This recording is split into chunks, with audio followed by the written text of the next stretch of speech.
We are in a series called Pillars, and so if you've not been with us, that's where we've been. The idea behind the series is we are communicating who we want to be as a church. And so if you don't have a church family, a church home, you're joining us at a really good time because you're going to get a description of what at least we want to be. We can't always guarantee that we are, but that's our hope, it's our prayer. These things are also true for your life in general. They're things that should define who we are as followers of Christ. Today, we're actually going to look at two pillars. We're going to do things a little bit differently today. We're going to look at the pillar of being a strategic risk taker and also the pillar of being multi-generational. I'll bring those together here in a bit. But we'll start this way. There's an animal, an African animal called an impala. It's kind of like an antelope type animal. And interesting, some of the abilities that this animal has. It has the ability to pronk. And I didn't even know that was a word until I was studying about this African impala. And what it does when it pronks, it can jump over 10 feet high up into the air, and it can cover a distance over 30 feet. But what's so fascinating about this animal, the African impala, is that though it can jump over 10 feet high and cover 30 feet in distance, it can be contained inside a 3-foot wall. As long as that impala cannot see where its feet will land, it's reluctant to jump. I think we have a lot in common with the impala. And I don't know if you feel this way, but young people are the people who jump and don't know where they land. But if you get up, I'm not, really, I'm mid-40s, but the older I get, the more I realize if you jump and you don't know where you're going to land, that's how bad things happen, right? I mean, we want to know before we take a step or before we move in a certain direction, we want to know where it is that we're going to land. I know this because there are a number of you, if you sat down with like a financial advisor and the financial advisor looked at all of your info and said, here's your income and here are going to be expenses. And they said, we think you have enough money to live somewhere between 60 and 120. You're probably going to say to the financial advisor, I need a little more specificity here. I need you to give me some specific details as far as how and where I'm going to land financially. We as a nation, we spend, as reported, over $2 billion on psychics. Now, why do we do that? I'm sure nobody here, hopefully you don't spend money on psychics, or we need to have a talk. But there are others, they spend money on psychics. What's underneath that is this desire to know the future. This desire to have safety and security and certainty. And how many of you, even in the stage or season of your life that you're at right now, there are things in your life that you just wish God would give you a glimpse into the future. You wish you could see clearly that if you jump off in this direction, here's what's going to happen. The challenge is, and if you've moved in a walk with Jesus for very long, the challenge is God generally does not work that way. God generally does not tell us the future. He doesn't operate in giving us a horoscope. Most of the big decisions we make in life, we have to use this key thing called faith. Most of the big decisions, from who we're going to marry to whether or not we believe that there is a God and we entrust ourselves to His Son Jesus, all of those things require us to make a decision, to leap without knowing exactly where we're going to land. And so the question I want to ask you today in your personal life is this: what does it look like for you to live according to faith? What does it look like for you as you journey into whatever season of life you're moving into in the future to exercise faith that you don't know everything that's going to happen, but yet still follow what God's direction for your life is? On the back end of this message, I'm going to bring some guys up here and we're going to talk about a step of faith that we collectively want to look to make as a church. But this question of how do we live by faith is key to understanding how we move forward individually as well as a church. And so if you'll open with me to Hebrews chapter 11, we're going to look at this topic. What does it look like to live by faith? The writer here in Hebrews gives a really good definition of what faith is, and we see kind of the contrast of that, what faith is not. So Hebrews chapter 11, verse 1, we see here, when we read as follows, now faith is, and this entire chapter, the writer here, we don't know the writer, but the writer gives a description and definition of faith. It says, now faith is the assurance of things hoped for, the conviction of things not seen. So to summarize here, faith is believing in something even when you can't see it, when you can't sense it, when you can't taste it, feel it, touch it. Faith is this conviction, this belief in things, though you're not able to see them in the moment.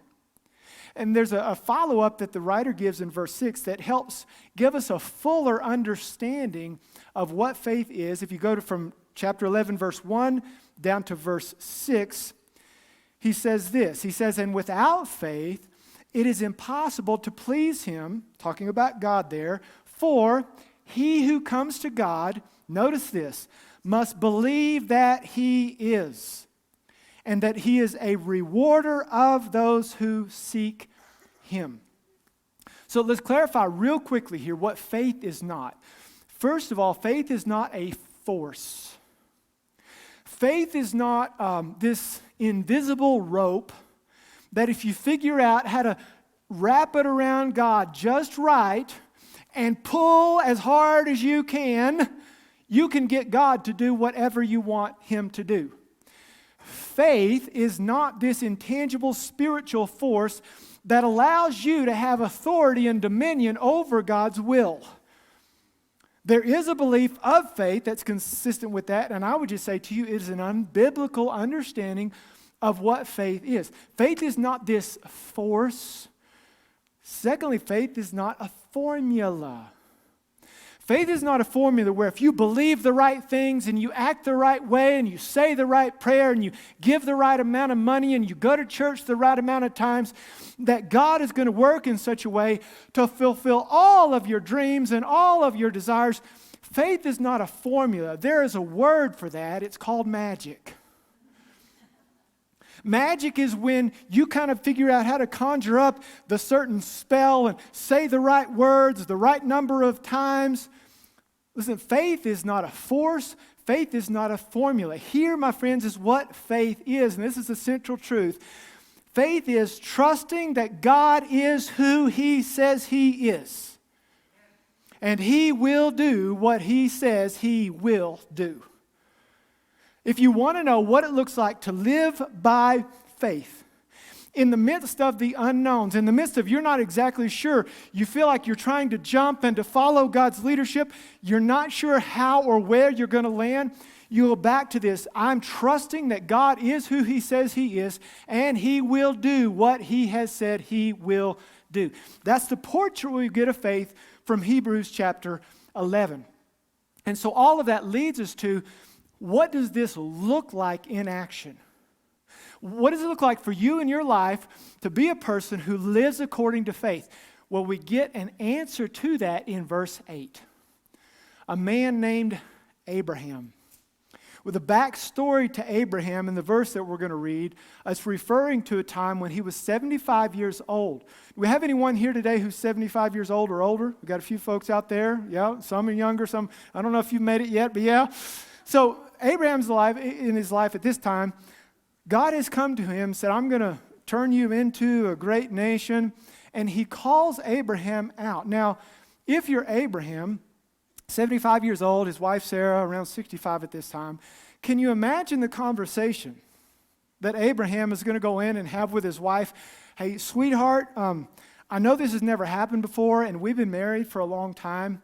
I know, we've been kind of part of this worship of Jehovah, and these things are really odd and unusual, but here's what God has told me. We are to abandon everything that we know. We're to abandon our home and our land and our friends and our family, and we're to go to this location where God is going to give us an inheritance. He's going to turn us into a nation. It's a bit of a difficult sales pitch, don't you think? So we see, in going back to Genesis 12, God calls this man named Abraham. And the writer of Hebrews here is referencing God's call of Abraham, helping us understand what faith looks like in action. And friends, you might not like what you're about to read, but this is a picture of the way God often operates. Hebrews chapter 11, verse 8. By faith, Abraham, when he was called, obeyed by going out to a place which he was to receive for an inheritance. Now, this part is okay because hopefully God has given Abraham really specific instructions. Like, they didn't probably have a compass or GPS system, obviously, at the time, but hopefully God has said, you go out to this place, by this mountain, by this location. It's going to take you about a 3-day journey. I've got everything prepared for you. There's a nice little oasis. Just follow me, and everything's going to work out great. But the rest of the verse reads as follows. And he went out, and here, my friends, is a picture of what it looks like to live according to faith. And he went out not knowing where he was going. Friends, there are times in your life where you assume that if you live according to faith, that's going to create greater certainty. If you live according to faith, it's going to create greater clarity. That you're going to know exactly what you need to do and when you need to do it and how you need to do it. It's not always the case. What we find here with Abraham is this. Abraham's faith was not in when God was going to turn him into a nation and bless him with offspring. Abraham's faith was not in where God was leading. At this point, he's not really clear and sure as to exactly where God is leading. Abraham's faith is not in how God would provide. How many of you have prayed prayers, or maybe you're praying prayers right now, and you're saying, God, if you will just do this, I'll know you're in it. Or if you would just show me the path before me and give me we wouldn't say it this way, but kind of give me a horoscope, give me some insight into the future. Abraham's faith, my friends, was not in how God would provide. Abraham's faith, and please hear me, Abraham's faith was in who God was. I cannot overstate how significant this is. Abraham, in this occasion right here, gives us a portrait of what it looks like to follow God in the midst of an unknown. In the midst of, I'm about to undergo this thing. I'm about to walk through this situation. I'm about to have to go down this path. And God, I would love it right now if you would tell me every obstacle, every hurdle, if you would help me understand every battle that I'm going to have to face along the way. If you would give me some insight, then I could be prepared. And oftentimes our good Father says to us, listen, I am with you. And instead of you looking to the future, worrying about what will or will not happen, I just want you to walk with me. I want you to trust in my sufficiency. And more than you're worried about where or when or how, focus, my friend, on who. Who it is who's with you. As we'll talk in just a moment, a step of faith that we are wanting to make as a church body. It would be very easy for us to shift in the direction of focusing on the when and the how and the where and wondering how are all these things going to occur. But friends, the most fundamental thing that you have to grasp as an individual follower, and we have to grasp collectively as a church, is this, that who God is matters far more than where or how or when. And as long as we keep that front and center, we know that God is who He says He is, and He will do what He says He will do. Friends, that is faith. We don't have to conjure up faith as some kind of a force or a formula. We don't have to conjure up this, all right, God, we're charging ahead. Now you make sure to come with us, okay? We just have to simply rely on this truth that God is who He says He is, and God will do what He has said He will do. So let me give you briefly 3 faith-filled reasons that we want to build here. As you think about these for your own personal life, the things that you're walking through, how they may apply to you. The first is this. Number 1, we have confidence in God and His calling. We believe that God is a good God. He is a God who provides, who is gracious. God has called us to make disciples. God has called us to build a kingdom. God has called us to grow. There's no such thing as remaining stationary. I like to say it's kind of as fun as steering a parked car. It's just not fun at all. God calls His church to move and to grow. And so one faith-filled reason that we want to move toward construction and building here as a church is because we have confidence in God and His calling. The second reason is this. We trust an unknown God. In church, would you say amen to this? We trust an unknown God. We trust an unknown future. Kind of the wrong point there. We trust an unknown future to a known God. We know who God is. We don't know the future. I would love it if God would give me a glimpse into 5 years from now. Here's going to be the state of our culture and the state of our government and the state of the church and all these other things. The simple truth is God is not in the business of telling us the future. God is in the business of saying, hold on to my hand, we'll walk into the future, and I am enough. And so for us, our confidence is in this God who is known. The way we state that as a church is through pillar number 7, strategic risk takers. And this is who we want to be as a church. Grace Chapel chooses to walk in faith, not fear. We make our decisions mindful that Jesus calls His followers to a life of risk and uncertainty over a life of caution and safety. And it doesn't mean that we throw all wisdom aside. I think there are 2 ditches when we think about walking by faith. One ditch is the ditch of presumption. Presumption means, all right, God, we're going to do this. You better get on board. Presumption is assuming that God is good with whatever you want to do. Let's just go out there and make these wild, crazy decisions, and then God will just be obligated to come along. That is a ditch. It is unhealthy. The first ditch is presumption, but here's the other ditch. This is where I tend to default. It's not the ditch of presumption, it's the ditch of preservation.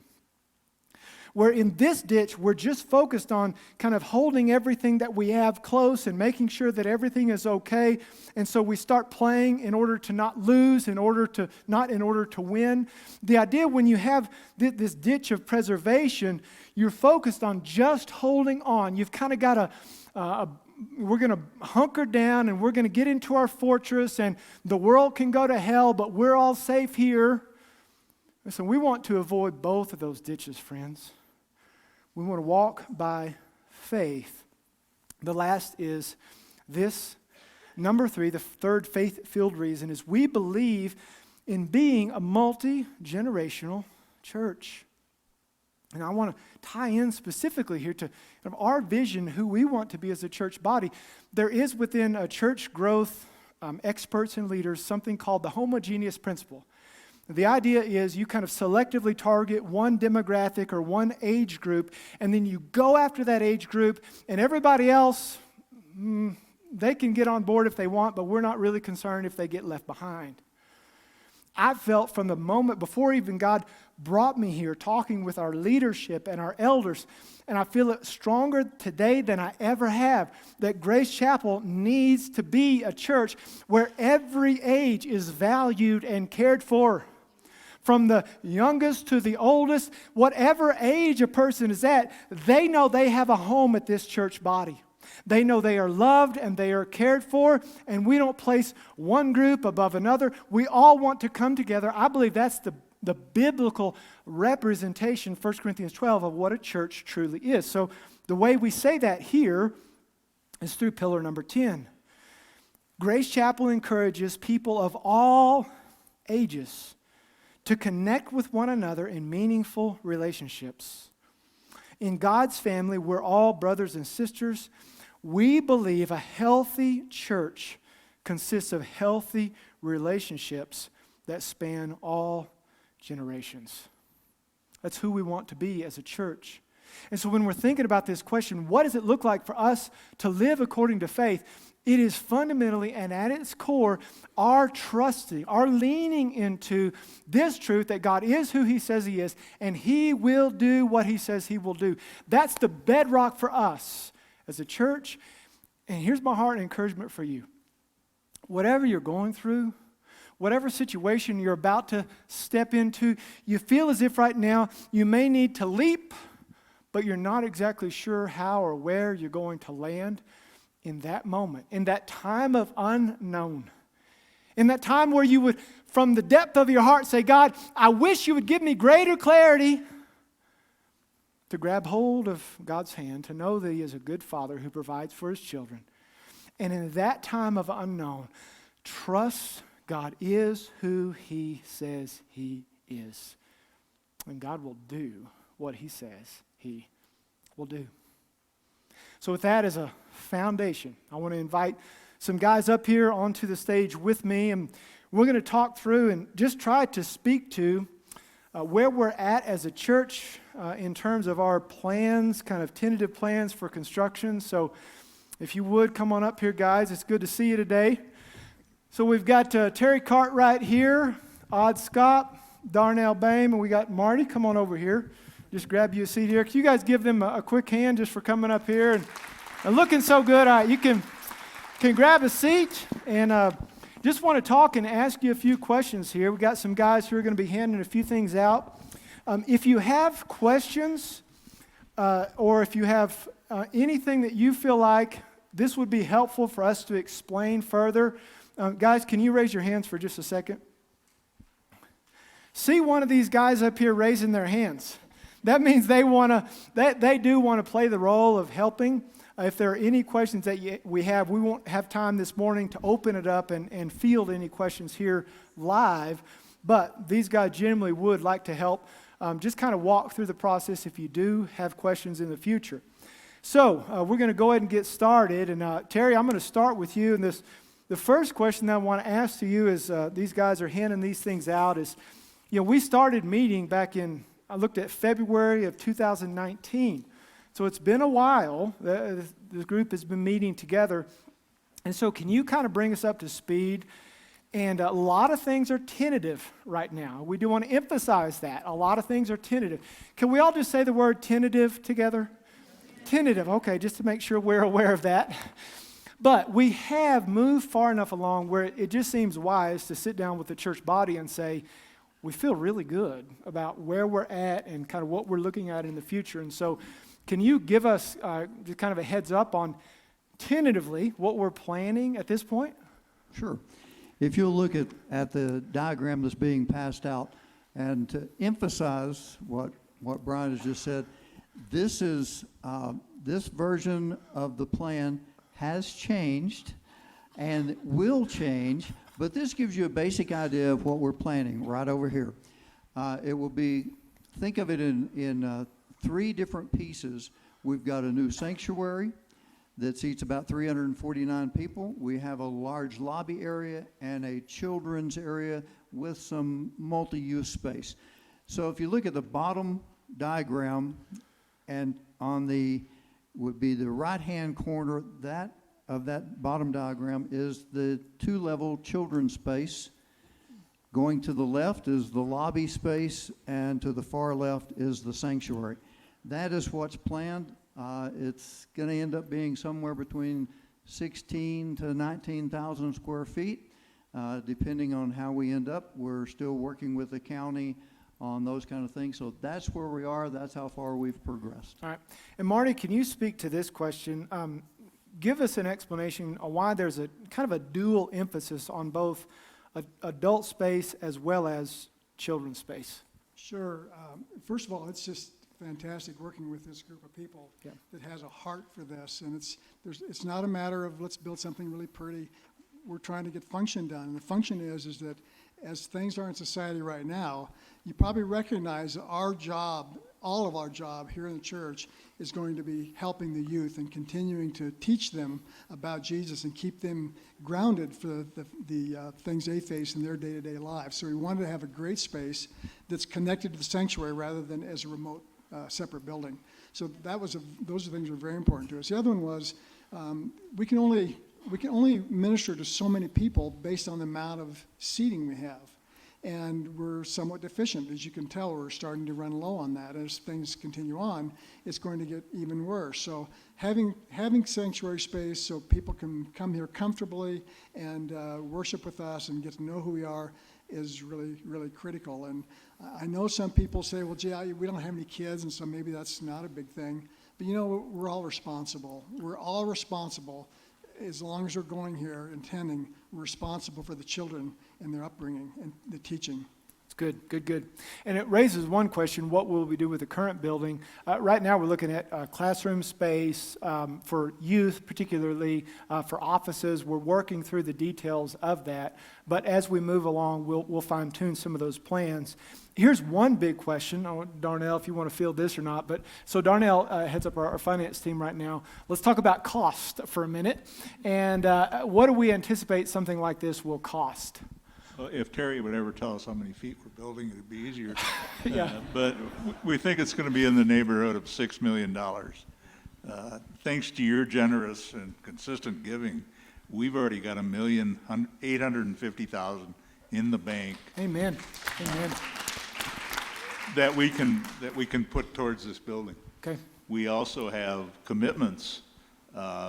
It's a range, but somewhere in the middle of that range is $1,150,000. So if you add those two numbers together, we can see $3 million of the $6 million that this building will potentially cost. Okay. And talk with us just for a minute, Darnell, about how we would finance the building potentially. The Finance Committee took these assumptions, put together some projections, and we approached a number of local banks. We asked them for a construction loan of approximately $3 million. We told them that we would have a capital campaign with our congregation, and we're hopeful that that capital campaign will be very generous, but at a minimum, raise $1 million. So we went to the banks and said, we need $3 million to build the building. We would like a $2 million mortgage with at least a 10-year amortization to pay for the remainder of the building. The good news is that two banks actually came back to us, gave us amortizations longer than the 10 years we asked for, and both came in at a 3.5% interest rate, which was less than the 4% interest rate we were hoping for. So, Yeah, if there's one silver lining, everything is high except for interest rates right now, which is good. Absolutely. So, Odd, could you speak to this question specifically? So Odd is he's a founding member here, he and Marianne, and has really been kind of a pillar here for us at Grace Chapel. And so I'll open this up for Odd, but then everybody else. Given everything that's going on, rising costs, all those things, why do you believe that this is the right time for us to move forward and look at a new building? If you don't mind, I'm better on my feet than on my seat. Have at it. Okay. Yeah. I had the privilege of being a part of Grace Chapel at its conception. I think right now we probably only have several of us that are remaining original members when we started the church. We were members of Grace Chapel, our mother church, and as involved as we were part of the startup that put together a church plant committee there. And we've seen and experienced the growth and blessing of God from that time on up to this point. I put together a chronology that I did with our small group one time, and it went into quite a bit of detail, and Brian says, not today. So I'm going to just highlight some of the features that God has left and given us as we progressed from day one, including the initial selection of this property versus another one, the closing that took place, The architect that was a member of our congregation did the design here and also did the general contracting. The pastors and leadership group that God blessed this church with as we progressed towards this point, the fact that we met 2 years in the elementary school, South Elementary School, before we were able to build and use this facility. The biggest issue I'd like to dwell on a little bit is what I call the ditch, and it's not the same ditch that Brian was just talking about. It's the ditch that you presently drive across here out front that is now pretty much landscaped in a beautiful park-like setting. Originally, when we laid out the plans for this development, the requirement was that before we could do any additional building, we had to have a secondary access. Many of you who are probably new here now just realized we got one going over here. Our original access was on the east side, and we had that for probably 15 years before we got this one. They said we had to have a secondary emergency access before we could do it, and it was interesting that God allowed us to lay out the footprint for the place that we're talking about with this new facility at that time, which makes it a lot easier for us to deal with it now. But where were we going to get it? We didn't own the ditch. The ditch was between us and Harvey Street, and we had no other access other than that. For 7-8 years, we've worked diligently trying to get approval to cross it with an easement. We tried to buy it several times, and it was really a discouraging journey. I guess my faith wasn't as strong as it should have been, like Brian was talking about today. But over time, we found that the relationship we had with the owner, we thought was good, and when they were going to sell it, we'd get it, but we didn't. They sold it to someone else. We were told that that's the way it worked. The Nazarene Church owned it. They originally could not afford the payments on it, so the denomination took it over, so we had to deal with them. And they were not as congenial as the local people were. At any rate, I found out from the person I was dealing with that they had sold it. And at that point, after working on it that many years, I sort of gave up. I said, that's it, committee. I was on the executive committee, which is now called the finance committee. Said, I'm finished. Que sera, sera. And it wasn't but 2 weeks after that, I get a call from Patty, and she says, somebody wants to talk to you about the ditch. And it's just so interesting to see how, when we come to the end of our rope, how God can step in and take care of things. And that was the beginning of a 2.5-year relationship with the developer of the promenade. And Peter Cudlip was his name, and we were involved in the selection of landscaping materials, the fencing, everything, including a access across that you use every day now. I would like to call it, I put together a little scenario that explains a little bit of that relationship that we had. I call it the 2+ project. The ditch was about 2+ acres.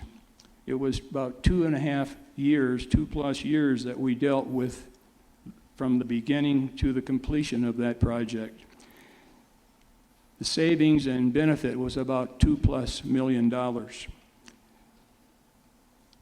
The the acres that we donated towards that from our own ownership was a little over 2+ acres. In return for that, they finished our west parking lot, which is about 2+ acres.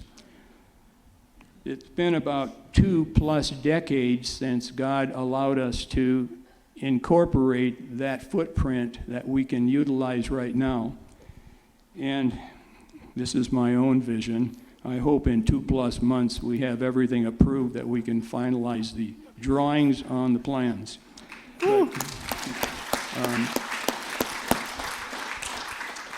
through it all, we've experienced, and my theology pivots around the sovereignty of God. And to experience God's sovereignty in handling this ditch situation has made a major impression, and a spiritual moment in my life that affected me not only personally but also professionally. And there is no doubt in my mind that God will continue to be faithful to us as he has been in the past, and we look forward to how he's going to carry out that faithfulness to us. Amen. Thank you, Odd. Good stuff. I can't resist. If anybody has $2+ million that they would like to donate, I just couldn't let that one go. So, question, we'll kind of move toward wrapping up here just real quick. There is a question of when do you think we might break ground? We still have a lot of groundwork in terms of talking to people, getting cost estimates, a lot of stuff that still needs to happen. But any best guesses on when we might be able to break ground? Well, I've got my shovel in the back of the pickup. All right, yes. Yeah. So we've had a fun back and forth. If it was up to Todd and Terry and Odd, we would be starting construction in the coming months. Me of little faith, I'm thinking kind of longer term. And so it's been fun to go back and forth on projected times. But Terry, you have thoughts on that? Yeah, we're right and you're wrong. Okay, all right. But that's a different Hold issue. on, I think Darnell will vote with you. Marty, are you? We can't start till Terry gets back from the Bahamas. We're giving him a paid trip, so. I got you. I'm going to give you my 75-step plan here to how to get there. No, I wouldn't do that to you. It's very difficult to tell. I've spent my entire working life in the real estate development business, and I can tell you that along this path, we're going to have things that come up that will be difficult and challenges that we have to overcome. You know, God is with us, and we will overcome them. It's very hard to project what's going to happen and when, but we know that we're working diligently on it. We know that we have the support of Douglas County so far, and we'll get over those issues. So the thing you can do that's best is to join us in this journey by praying for it. Just praying continually that God would just keep everybody focused on exactly what he wants done, and that will get it done faster than anything else. Yep. And to know this is the first layer of communication that a lot of communication will follow after today over the coming months. And so if you're out there like, what about this? What about that? We'll be speaking and addressing those questions. And again, if you have specific questions, you can ask one of us. Our answer at this point might be, we don't know, and that's okay. Remember what faith is, right? Faith is we believe God is who he says he is, and he'll do what he says he will do, so he will be faithful to us. Terry, can you close us out? Just share, if a person wants to be supportive of this right now, what are they able to do? Yeah, I think mainly, as Marty said, we just really need to be fervent in our prayer about the county, about finding favor with them and being able to do what we believe God wants us to do over there, about the finances, that people will continue to be faithful in their regular giving and in their over and above giving. As the end of the year comes, I know if you're like a lot of people, you look at your giving record or you look at your available monies and you say, I want to do a little over and above here at the end of the year. So that's a great opportunity to earmark that to the building campaign. We will be having a capital campaign probably in the winter to raise the additional money that Darnell spoke about. A couple of other things that you might think about. It's been mentioned before. We have the availability, if you have stocks and bonds that you want to contribute to the church, you can do that directly. The church benefits from that. You benefit from that. You can speak with Darnell. You can speak with Stephen Chafee. You can probably speak with Kevin No and Patty about how that happens. Another thing, very briefly, and I was reminded of this out in the hallway, that if you look around our congregation, you see a lot of gray hair or no hair. And I don't know why he looked at me when he said that, but anyway, you have what's called a RMD, Required Minimum Distribution. Many of you are familiar with that. That's a great way to also just earmark that to the church. If you haven't thought about that, you might give that a thought. So 2 things right now, pray and give. All right. This is an exciting time in the life of our church. And so what we're going to do to close out, we're just going to thank God for his goodness to us. And as we sing, what I'd like to ask you to do, if you would, to just genuinely be thankful to God in your heart, in your spirit. Hope is defined as confident expectation. My friends, I have confident expectation that God is up to a good thing here at Grace Chapel. And so as we sing this last song, I would just ask you to rise up and in your heart, thank Him for His goodness to us. You can come and pray and just intercede that God would continue working in the life of our church. Pray for this group of guys. They've been incredibly solid all the way through this process. Thank you in advance for all the good that you're going to be participating in. So, friends, as Daniel, you're ready to lead us, let's stand up and let's worship Jesus together.